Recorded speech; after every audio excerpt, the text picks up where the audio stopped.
Hi there, I am talking to busy women again today. I was talking to busy women in my first video. Two, if you've not seen that video, you can see it right here on my YouTube channel. I would go back and watch that because that one's going to lay a really good foundation for what we're going to talk about today. My objective is to kind of help busy women take control of their own life, to take control of their busy lives, because we're all busy, really, as a general whole. I think women in general feel like they are too busy. And while we can't do a lot to control those outside factors, we can control kind of how we react to them. And so that's what we're trying to do. So in the first video, I asked you 3 questions. I asked you, wouldn't it be awesome if you could wake up in the morning and not feel exhausted before you even got out of bed? Number 2, wouldn't it be awesome if you could go through your day and not feel like your day was running you ragged, but that you were taking control of your day, rather than you're just trying to catch your day. I hate feeling like I'm running after my own day. So wouldn't that be awesome if you didn't do that? And then the third thing, wouldn't it be awesome if you could get to the end of the day and you could feel as though you accomplished something? You weren't looking around saying, what did I even get done today? Or the things that I did get done isn't what I wanted to get done. Or I totally messed that day up from start to finish. We don't want to feel that way at the end of the day. So wouldn't that be awesome? Wouldn't that, if you could actually do all those things, wouldn't that transform the way that you felt about yourself? Wouldn't that transform the way that you approached your day? Wouldn't that transform even the relationships that you have with the people in your life if you weren't constantly feeling like you were running ragged? And so that's what we talked about last time. And then I shared like an exercise to do when you're feeling bombarded and overwhelmed, and when you feel like you've got just the weight of the world on your shoulders with everything you've got to get done. I walked you through an exercise in that first video of how to end up at the end with like a prioritized list of what to do when. And we talked about taking shortcuts. And then at the end of that video, I left you with 3 things that I wanted you to do for me. So I'm going to remind you of those 3 things. The first thing I wanted you to do was to implement that system that I showed you. And that's something that I use in my life all the time still. I use it all the time still. And it's because of systems like that and other solutions that I have, that as a busy homeschooling, working at home mom of 8, that my life runs more efficiently now, and I've got less stress in my life now than I did back when I had just a few kids, because back then I didn't have any systems. I didn't have any game plans. I didn't have any strategies like what I'm sharing with you to help me be more efficient and more intentional, which is my favorite word, because in case you didn't know that about me, I'm the blogger, the owner and the blogger over at theintentionalmom.com, because I think trying to live intentionally is so important. It's what we all want, right? We all want more time to do the things we really want to do, and we want to have less time with the things we have to do. So that's what we're talking about here. So I asked you to implement that system. I asked you to email me and let me know how the system was working for you, or to even leave some comments right there on the YouTube video itself. And I was blown away by the amount of emails that I've gotten and how much you guys are enjoying that system. It is amazing what a life changer it was for me, and so I'm glad it's changing your life as well. So thank you so much for reaching out to me via email and letting me know how that's working for you. That's awesome. Okay, and then the third thing I did that I asked you guys to do for me is what we're going to deal with today. So I asked you to honestly step back and answer this question. How much time do I spend in any given day doing things for me? How much time do I spend doing what I need to do and doing some things that what I say is fill my tank? What do I do for me that really helps me feel renewed? Because the thing is if we are constantly running around on empty, eventually we're going to run out. Eventually all these people that we know need us, right? Our jobs need us, our bosses need us, our friends need us, our husbands, our kids, whoever you have, these people all need pieces and parts of you, but you have to have something in reserve in order to be able to give to all those people. So I asked you to think about that. And I'm guessing that, like most women, myself included, we're not very good at that. We're not very good at taking time for ourselves because we think, oh, I can use that time to do this or that, or this person needs me, or I've got to get that done, or whatever it is. We're really bad at taking that time that we really, I think, admit and know that we need.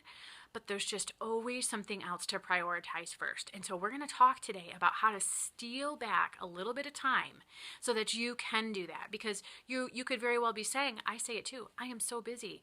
That's great. I don't this is what I can hear you thinking.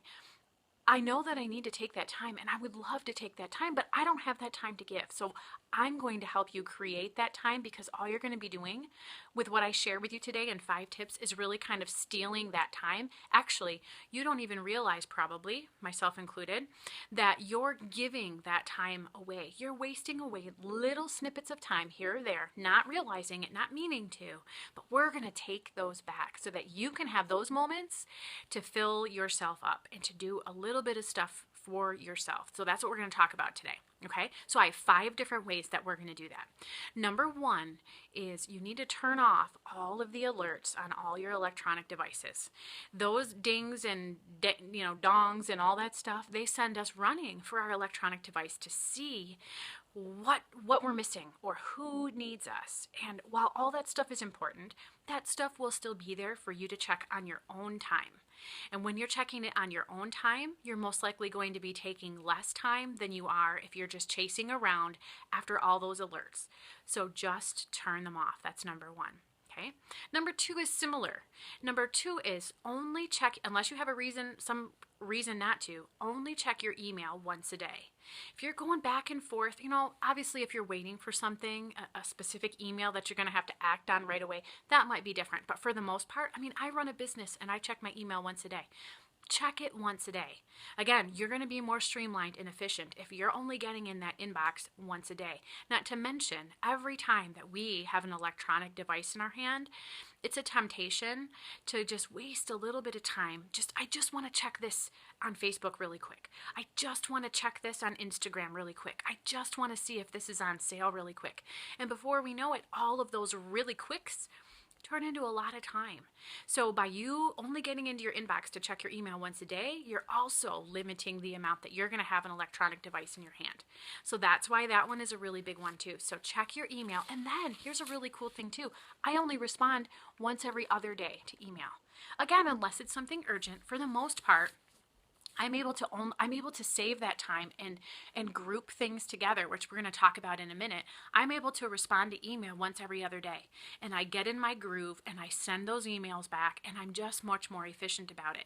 Again, we're just trying to steal little bits of time from our day here and there so that we can choose how we want to spend those, because we are bad at taking those minutes for ourselves, and we're going to take them for ourselves after we steal them back from here and there and everywhere.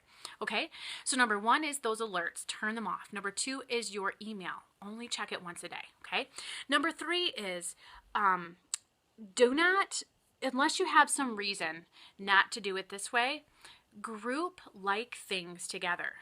And for me, that includes laundry. I only do laundry. I have a family of 10, right? Can you imagine? And my cloth diaper. Can you guys even imagine the amount of laundry that I have? I have a lot of laundry, but we only do it twice a week. My kids help out too, but it's only done in our house once a week because we're kind of in laundry mode those days. It's efficient. A load goes into the washer, a load goes into the dryer, and it's a constant rotation, right? Something comes out of the washer, something goes in. Something comes into the dryer, something comes out, something goes in. It's just this well-oiled machine, and we work much more efficiently that way. I also like having an office day. I have an office day once a week where I'm paying bills. I'm dealing with insurance companies. I'm filling out permission slip form things for my kids. I'm, filling out whatever I need to fill out. I'm doing all of that stuff on my office day for the most part. Occasionally there might be something that I need to do on a different day. But if I can streamline that all into one day, I'm much more efficient. I'm in the mode. I'm in the zone. You know what I mean? And so you're much more efficient that way. Again, we're just stealing little bits of time here or there so that we can more intentionally choose how to spend those. So group like things together. That's also the advantage that you have with answering email only once every other day. You're in email mode, right? You're grouping like things together. It's really a huge it's an efficiency thing, which then makes it a time saver. So that's number 3. Number 4 is to schedule free time every day. Okay, even if it's just a little bit of free time. What do I mean by that? I mean, schedule yourself 5 minutes, 10 minutes to sit down and look at Facebook, or to sit down and read a chapter in a book.